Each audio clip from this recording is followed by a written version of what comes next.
안녕하세요. 당신의 학습 플래너 루비쌤입니다. 저번 첫 영상에서 학점은행제의 전반적인 부분 루비쌤이랑 쑥 훑어봤던 거 기억하시죠? 오늘 가지고 온 주제는 학점은행제의 현실적인 부분들입니다. 저는 사실 온라인 학점은행제, 오프라인 학점은행제를 모두 경험한 플래너인데요. 그 누구보다도 학점은행제의 실질적인 부분까지 잘 알고 있다고 자부하는 만큼 학점은행제 어떻게 사용해야 가장 좋을지에 대해서 말씀 한번 드려보도록 하겠습니다. 잘 사용하면 너무나도 좋은 제도이지만 여차하면 돈과 시간만 버릴 수 있다는 부분 말씀드리면서 잘하면 약이 되고 못하면 독이 되는 학점은행제, 오늘도 루미쌤이랑 쑥 훑어보러 정보버스 한번 출발해 보도록 하겠습니다. 모두 같이 출발해 볼까요? 다 같이 빵빵!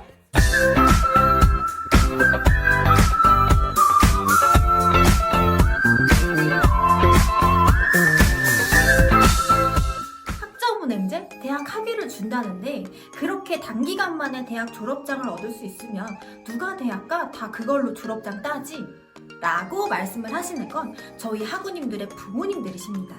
저라도 학점은행제를 처음 접했다면 당연하게 의심하고 당연하게 우려할 만한데요. 여기서 질문 들어옵니다. 최종 학력으로 학점은행제 대학 학위 어떤가요? 라는 질문 한번 받아볼 텐데요. 사실은 이 부분이 가장 큰 단점입니다.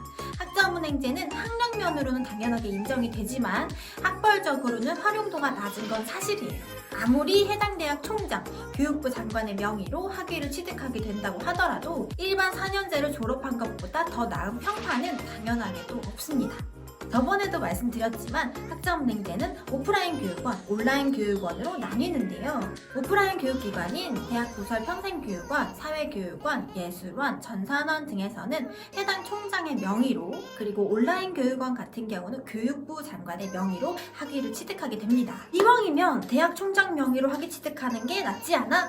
라고 생각하실 수도 있겠는데요. 실질적인 큰 차이는 없습니다. 물론 사회적 인식상 총장 명의를 선호하는 경향은 어느 정도 있을 수도 있겠지만 앞서 말씀드린 것처럼 제가 온라인 교육원, 오프라인 교육원 다 진행을 해본 바 실질적으로 큰 차이는 없습니다. 네, 두 번째 질문 받아볼게요. 연봉 협상, 승진, 이직 때문에 대학 졸업 학위가 필요해요. 제가 확인해야 할 부분이 있을까요? 라는 질문인데요. 사실 학점은행제로 취득한 학위를 무조건적으로 다 인정받지 못하는 경우가 있을 수도 있어요. 국가기관이나 웬만한 기업체에서는 학점은행제로 취득한 학위도 학력으로 인정을 해주지만 개인사 기업체들 중에서 더러 인정해주지 않는 경우가 있거든요. 저는 학점은행제로 취득하는 학위는 일반 대학교 졸업 학위와 동등하다, 법이 그렇다라고 누누이 말씀을 드리고 있지만 개인 기업은 해당 기업체에서 인정하지 않으면 제가 어떻게 도와드릴 방법이 없습니다. 이 학력 제한의 기준선이 참 애매한 것 같아요. 법은 가능하다고 하는데 개인 기업체에서는 불가능하다고 인정해버리는 부분들이 말이죠.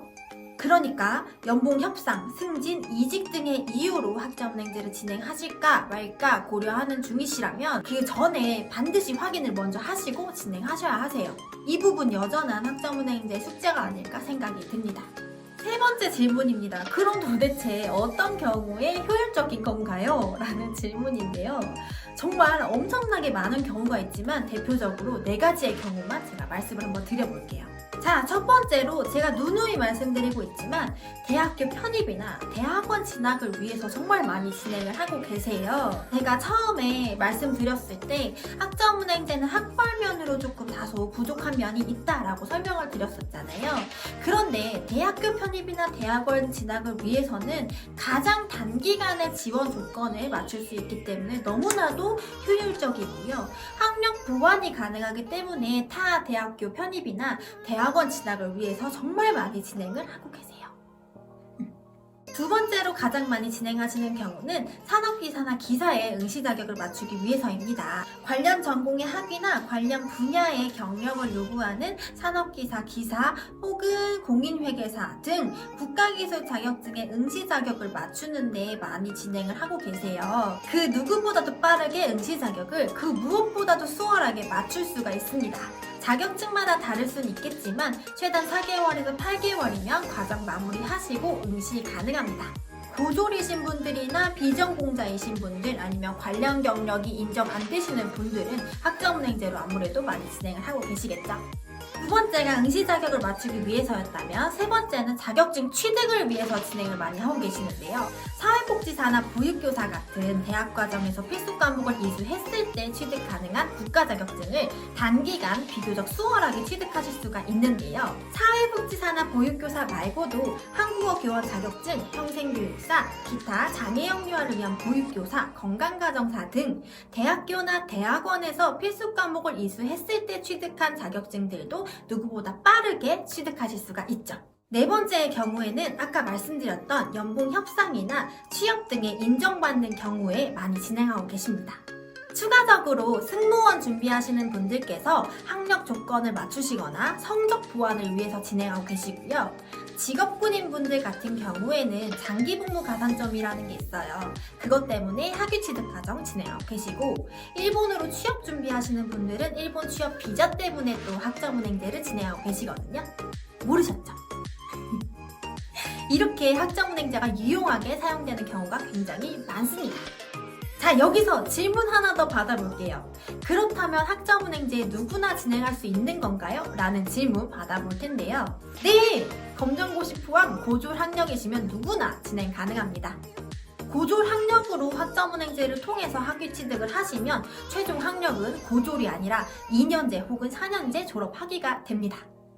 그러면 주로 누가 하나요? 라는 질문 받아볼 텐데요. 학점은행제는 평생교육 제도로 불립니다. 평생교육 법에 속하고요. 나이가 많건 적건 본격적인 성인교육, 그러니까 평생교육 시대에 기회를 얻지 못한 분들께도 기회를 주자는 의도로 만들어진 제도거든요. 그래서 내가 대학교 진학을 못했거나 중퇴, 포기 등의 이유로 학력 보완을 원하는 경우, 자격증 취득을 꼭 하고 싶은데 대학교 진학은 어려운 경우, 내가 학위가 이미 있지만 다른 전공 학위를 새로 취득해야 해서 다시 대학교에 가야 되는 경우 등 학점은행제가 기회가 되는 경우는 굉장히 많습니다. 자, 제가 오늘 하루 종일 질문을 자체적으로 받았는데요. 그럼 제가 질문 하나 드릴게요. 학점은행제로 1년, 2년 만에 학사 학위를 얻고 4년제 졸업학위가 있을 때 지원할 수 있는 학사 편입을 지원해서 성공한다면, 혹은 대학원에 진학해서 석사, 박사 학위를 취득한다면 결과적으로 누가 더 나은 걸까요? 급하게 갈 필요도 없지만 어렵게 돌아가실 필요도 없습니다. 여러분의 목적이 뚜렷하다면 목표를 이룰 방법을 고집하셔야 되세요.